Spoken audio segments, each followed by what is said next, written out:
The honourable member for Simcoe North. The Prime Minister's economic report card is in. Canadians have the highest consumer debt in the G7. House prices have doubled.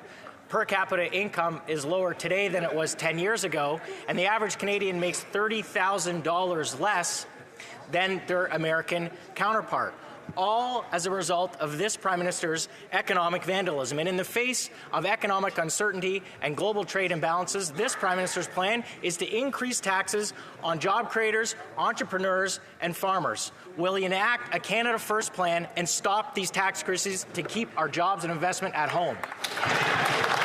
The Honourable Parliamentary Secretary to the Deputy Prime Minister and Minister of Finance. Maybe that Conservative member missed the memo. We're actually taking federal taxes off, Mr. Speaker. We're taking the GST off of everyday goods in order to help Canadians. We are wondering on this side of the House how the Conservatives could be against a tax break for Canadians. This will put more money back in their pockets, Mr. Speaker, right around the holidays when they need it most. Mr. Speaker, this policy is good for Canadians. It's good for the economy. It's just bad for Conservatives. The honourable member from Simcoe North. Mr. Speaker, if the government doesn't want to listen to Conservatives, maybe they'll listen to economists at National Bank who found that real GDP has contracted 4% since 2022. This is unprecedented outside of a recession. It's a made-in-Canada, per-person GDP recession caused by the economic vandalism of this Prime Minister's policies, whose only plan is to increase taxes on everybody, farmers, physicians, entrepreneurs, and all people who want to invest in Canada. When will the Prime Minister enact a Canada First plan to keep jobs and investment in Canada and our Canadians at home? Hear, hear. The Honourable President of the Treasury Board. What my honourable colleague doesn't quite understand is that we do have a Canada First policy. That's why we have the lowest net debt to GDP ratio in the G7. That is why we have a AAA credit rating. That is why we have inflation being decreased not once, not twice, but 3 times to 1.6% in September, Mr. Speaker. And at the same time, we have supports for Canadian, for example, the tax holiday and supports for 18 million workers come this spring, Mr. Speaker. On this side of the House, we have the balance right, and we have a Canada First policy for Canadians. The honourable member for Calgary Forest Lawn. This desperate Liberal-NDP government is bribing Canadians with a pricey gimmick. This temporary 2-month tax trick takes pennies off potato chips, yet adds more than $6 billion on top of this Prime Minister's inflationary deficit. Even the Prime Minister admits every extra dollar he puts into these handouts, it fuels inflation further. Instead of pennies off Pringles, call a carbon tax election now, so common sense Conservatives can axe the tax for good. The Honourable Parliamentary Secretary to the Deputy Prime Minister and Minister of Finance. This Liberal government reduced taxes on the middle class on 2 occasions, and the Conservative voted against it. Now we're giving a tax break, a tax holiday to all Canadians at a time when they need it most, Mr. Speaker, and the Conservatives are calling it a gimmick. Actually, the Conservative leader is trying to play the Grinch that stole Christmas, Mr. Speaker. We know that this is good policy. It's good for Canadians. It's good for the economy. It's good for our small businesses. It's just bad for the Conservatives. The honourable member for Calgary Forest Lawn. While scurvy makes a comeback, that member's bragging about taking taxes off of candy and booze, while 2 million Canadians are visiting a food bank in a single month, and 1 in 4 Canadians are skipping meals because of this Prime Minister's carbon tax scam that's making Canadians poorer. The Finance Minister says they're just having a vibe session, that she can fix it by taking pennies off of cheese puffs. If Liberals really want to feel the vibe of Canadians, call a carbon tax election so we can axe the tax for good instead of taking chump change off of chips.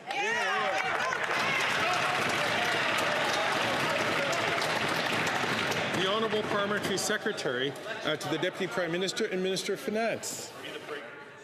Canadian mothers and fathers want to understand why the Conservatives want to take away their $10 a day childcare.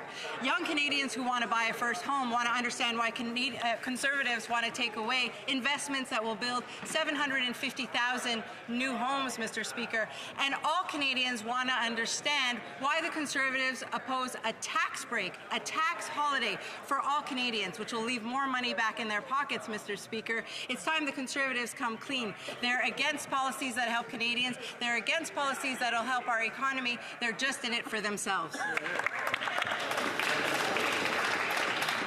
The honourable member for Louis Saint Laurent. Mr. Speaker, this government's latest tax trick is not going to work. The people don't trust this Liberal trick. The Journal de Montréal said these two restructuring measures have no long-term vision. They're likely to have a minimum impact on a certain number of people at an extremely high cost of $6.3 billion. I wonder how this decision was made. Do you know who said this, Mr. Speaker? The former transport minister and former Quebec lieutenant. Does he agree with his predecessor who has understood this common sense? The Honourable Parliamentary Secretary. With these Conservatives, it's always partisanship first and Canadians last, Mr. Speaker. Once again, the Conservatives are opposed to helping Canadians. We know that this tax break will leave more money in the pockets of Canadians, but the Conservatives are opposed to this. They're also opposed when we lowered taxes for the middle class, and they're also against it once again when we want to take tax off everyday products. It doesn't make sense. The honourable member from Chilliwack Hope.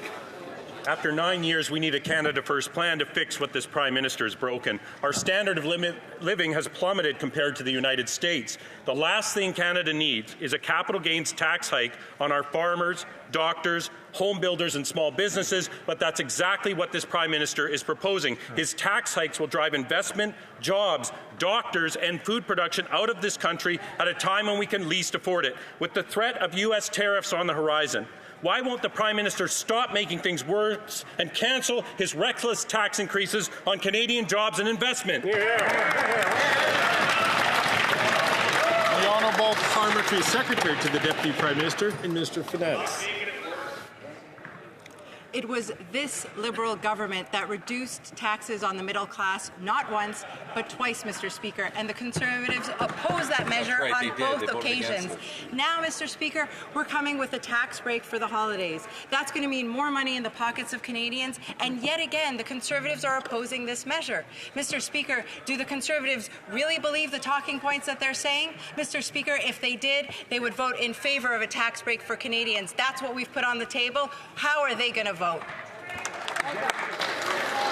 The honourable member for Chilliwack Hope.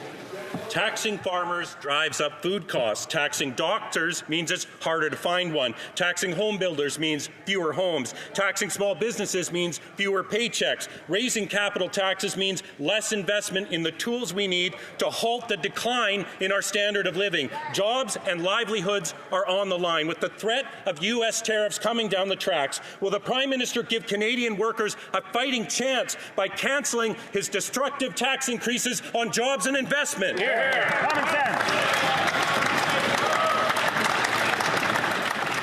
The Honourable Minister for Innovation. Mr. Speaker, I like very much the member, but let me inform him about a couple of things. Mr. Speaker, when it comes to jobs and investment, Canada received the largest investment in Onda's history, Mr. Speaker, $19 billion, the largest investment in 75 years. Canada also received the largest investment in Dow Chemicals history, 127 years, Mr. Speaker, an investment of $10 billion in Alberta. Mr. Speaker, we received the largest investment in 139 years of BHP in Saskatchewan, Mr. Speaker, $22 billion. Canada is the envy of the world, Mr. Speaker. Let's talk up Canada and stop saying things like you said.